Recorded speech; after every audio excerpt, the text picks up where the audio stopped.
সবাই আসেন না তো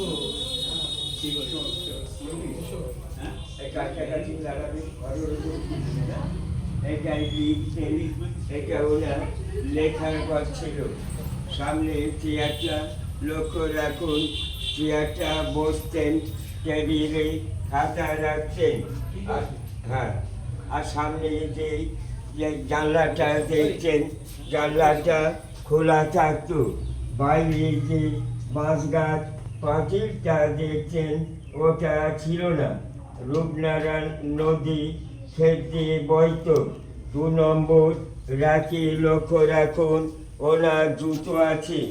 ইজি চারি কনে লক্ষ্য রাখুন, ওনার লাঠি।